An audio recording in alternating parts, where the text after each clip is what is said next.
Alors, bonjour. Maintenant, on va faire euh, une vidéo sur le Likutei Etzot, la suite, sur Emet Ve'emunah, foi et vérité, troisième paragraphe. Bezrat Hashem. Voilà. Yesh beni Adam amechasim kol anisim bederech ateva. Il y a des personnes qui cachent les miracles dans la nature. Qui cachent les miracles dans la nature. C'est pas très français. On va essayer de traduire mieux. Il y a des personnes dans le monde que lorsqu'ils voient des miracles dans le monde, ils ne vont pas dire que c'est des miracles, ils vont dire que c'est des voies naturelles, que c'est complètement naturel et que c'est la nature et c'est pas un miracle.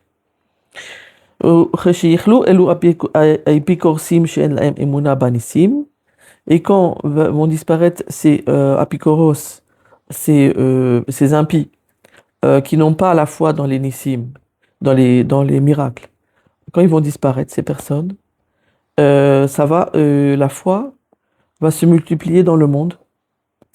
Az yavo Mashiach. Alors viendra le Mashiach, le Messie. Alors viendra le Messie. Qui ikar ha-geoula tluya ba'emuna kanal. Parce que l'essentiel de la Géoula, l'essentiel de la délivrance, dépend de la foi, comme on l'a vu plus haut. On va revenir au début de cette. On va quand même préciser que les Likutei Etzot sont tirés du Likutei Moharan. Donc, ça a été pris par Rabbi Nathan du Likutei Moharan. Ça a été catégorisé. Ça veut dire, il a systématiquement pris les Etzot, les conseils de Rabbi Nachman, Rabbi Nathan. Il les a classifiés euh, qu'on appelle ça, en sujets. Il les a classifiés en sujets et il en a fait des paragraphes et des paragraphes et des paragraphes dans chaque sujet. Donc on est exactement dans le troisième paragraphe de la foi et la vérité actuellement dans cette vidéo. Alors, alors, qu'est-ce que je voulais dire? Oui, Yesh Ben Adam. Donc, d'abord, on va essayer de juste analyser, hein, essayer de comprendre qu'est-ce que nous dit ici Rabbi Nachman via Rabbi Nathan. C'est que il y a dans le monde, quand arrive quelque chose dans le monde qui a l'air vraiment surnaturel, quelque chose qui n'était pas du tout prévu dans une histoire, dans un scénario, quelque chose qui n'était absolument pas prévu dans un scénario catastrophique, on va dire, ou problématique, c'est-à-dire quelqu'un qui a de gros problèmes de finances. Quelqu'un vraiment quasiment à la rue, Chasvé Shalom, et quelque chose d'un peu comme ça facile, on va dire. Quelqu'un vient dans cette histoire, sans rentrer dans tous les détails, mais on va dire un miracle. Quelqu'un vient et lui donne de l'argent, lui donne assez d'argent pour vivre et vivre bien. Et ça, c'était pas prévu. C'est une histoire, ça veut dire les difficultés financières, etc. Voilà. Normalement, après, pour arriver à quelqu'un qui vient tout d'un coup dans cette histoire et qui donne l'argent qu'il faut pour que la personne reste dans sa maison, qu'elle puisse manger, qu'elle puisse s'habiller, qu'elle puisse manger, habiller ses enfants, son conjoint, enfin que tout le monde est bien, tout d'un coup. Et cette personne, elle n'était pas prévue dans l'histoire. Elle n'était pas prévue. D'ailleurs, c'est comme ça que le vit la personne. Elle dit, c'est un miracle que vous soyez là, c'est un miracle c'est Hachem qui vous a envoyé, c'est lui qui, quelle bonté d'Hachem, quelle bonté d'Hachem que vous soyez là et que vous donniez cet argent, etc., etc. C'était pas prévu. Alors, on parle des personnes qui réagissent pas comme ça. Elles vont dire, oui, c'est normal que cette personne nous donne de l'argent parce que euh, elle a beaucoup d'argent et elle cherche à faire du bien. Bon, c'est cette personne, c'est cette personne. Ça vient pas de Dieu. Ça vient de cette personne. Elle est là. Oui, j'ai entendu parler d'elle. Elle donne beaucoup d'argent à beaucoup de personnes. Donc c'est normal qu'elle soit ici dans l'histoire. Elle efface Hachem de l'histoire. Comme ça. C'est une horreur. Là, Rabbeinu, il parle de ces personnes-là.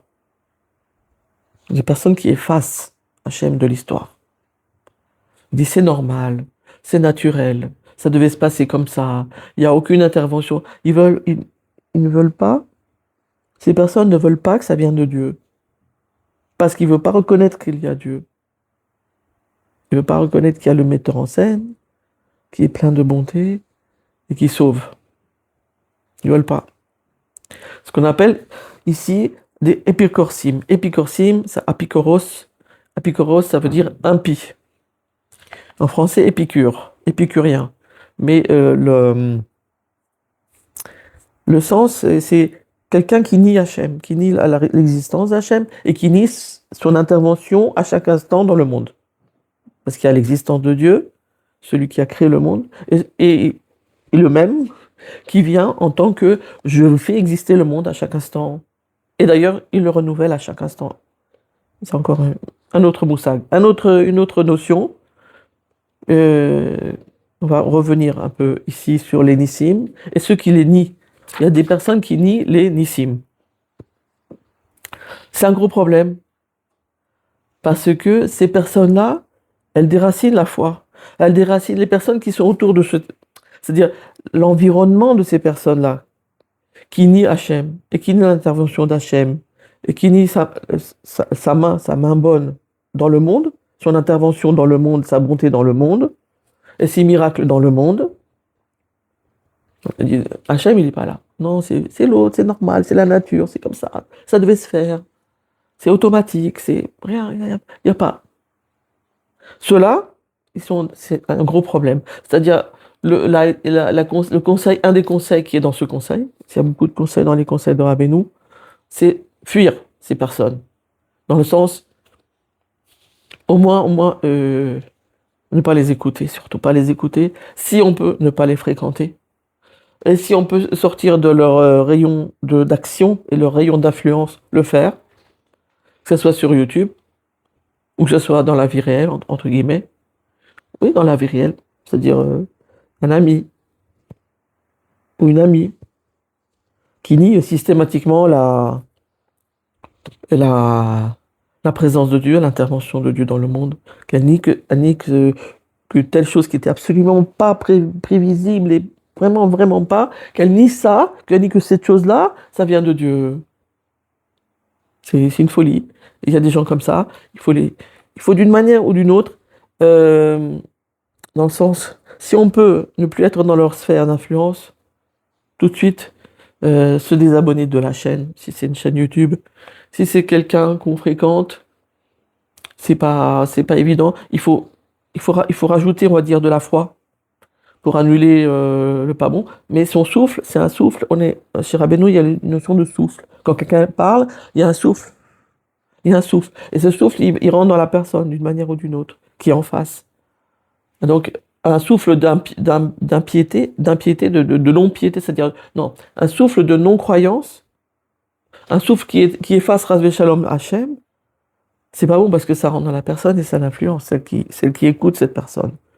Donc, d'une manière ou d'une autre, il faut gentiment, hein, on va dire, on n'est pas là pour attiser le feu, mais quand même, il faut se défendre, il faut se protéger du mauvais souffle, parce que c'est notre vie ici, c'est notre vie après. Après cette vie-là, il y en a une autre, et il faut qu'on arrive avec un maximum d'émouna dans l'autre, pour vivre une bonne vie après. Donc, une bonne vie ici, une bonne vie après, essayez d'éviter ces personnes, s'ils sont dans notre entourage, évitez les contacts, dans la mesure du possible. Vraiment, pour se protéger. Kol mikre les gouffos, chaque cas est différent. Si on a un problème avec ce genre de personnes, il faut demander à un rabbin quoi faire, comment réagir, etc. Quelqu'un qui a une vision, comment dire, qui a un date du tzaddik, qui a le date du tzaddik, qui a le date de Rabbi Nachman. Oui, voilà, quelqu'un qui vraiment qui sera donné de bons conseils. Bezrat Hashem. Et donc, qu'est-ce que nous dit Rabbeinu? C'est que quand ces personnes vont disparaître d'une manière ou d'une autre euh, des sphères d'influence, que ce soit au niveau politique, que ce soit au niveau économique, que ce soit au niveau réseaux sociaux, quand ces personnes vont disparaître, c'est-à-dire quoi disparaître? Personne ne les écoutera plus. Ils vont perdre tous les abonnés qu'ils avaient, les millions d'abonnés, ils vont les perdre. Les votes, personne ne va plus voter pour eux. Au niveau économique, personne ne va plus acheter chez eux. Je sais pas, il y a des millions des millions comment dire, ils vont disparaître, ça veut dire quoi? Ça veut dire ils auront plus la valeur qu'ils avaient avant et personne ne va plus les écouter et tenir compte de ce qu'ils disent. C'est fini. On va dire, ça c'est un miracle, ça vient de Dieu. Ça c'est un miracle, ça vient de Dieu. Il y a des miracles dévoilés, il y a des miracles voilés. Et sur chacun, on dira, c'est un miracle, ça vient de Dieu. Il n'y a que Dieu qui a... C'est que Dieu qui fait tout dans le monde, il faut le comprendre. Donc là, quand ça, c'est Titrabé et Mouna, et qu'on va comprendre que la main de Dieu, c'est elle qui agit, Asiavo Mashiach. Donc quand c'est les influenceurs impies vont être... Quand les influenceurs, enfin, il n'y a pas de... Quand les influenceurs impies vont disparaître, dans le sens qu'ils n'auront plus aucune écoute dans le monde, personne ne va plus les écouter, personne ne va plus être influencé par eux, alors la Emouna va augmenter d'une manière extraordinaire. Et alors, c'est un terrain propice à ce moment-là. Parce qu'on dit, on sait que le Mashiach il vient pour faire le finish. Ça veut dire il faut préparer le terrain. Préparer le terrain, c'est-à-dire augmenter les Emouna. Donc ça veut dire sortir de la sphère d'influence de ces gens-là, qui nient Hachem dans la réalité, dans le quotidien, qui disent non, il n'y a pas Hachem, Shalom. Il faut sortir de leur sphère d'influence. Quand le monde va sortir de leur sphère d'influence, alors viendra le Mashiach, parce que ça sera... Le Mashiach dit, là c'est bon. Là ça commence à être propre. Le monde, il commence à être vraiment propre. Je peux venir. Parce que l'essentiel de la délivrance, ça vient de la foi. Que Dieu, il est là. Que les miracles, ça vient de lui. Que c'est lui qui est là dans notre quotidien sans arrêt. Qui nous fait vivre sans arrêt. Sans arrêt, à chaque instant. Qu'il est là, que tout vient de lui par bonté, par amour. Ça. C'est ça qui fait venir Mashiach. C'est là et c'est là que ça se passe. La préparation du Mashiach, c'est là et là. C'est, je crois d'une foi totale, que tout vient de Dieu par amour pour moi, par amour pour le peuple d'Israël, par bonté pour moi, et qu'il n'y a rien d'autre de mieux qui puisse arriver dans le monde. Et ça, on en parlera, Bezrat Hashem, en temps voulu, par le mérite de Rabbi Nachman. S'il te plaît, Hashem, qu'on sorte de l'influence complète des impies et des influenceurs impies, que tout le peuple d'Israël sorte des influences, de l'influence des influenceurs impies, que tout le peuple d'Israël sort de l'influence des influenceurs impies, qu'on sort de leur sphère complètement, qu'ils perdent totalement leur écoute, qu'ils perdent totalement leur influence, qu'ils perdent totalement leur pouvoir, et qu'ainsi, la Emouna, s'il te plaît, Hachem, dans le monde, elle grandit, et que le Mashiach puisse enfin venir. Et s'il te plaît, Hachem, vraiment. Mais Karo, bien, vraiment très, très, très proche, de manière très, très proche, par le mérite de Rabbi Nachman. Amen, amen.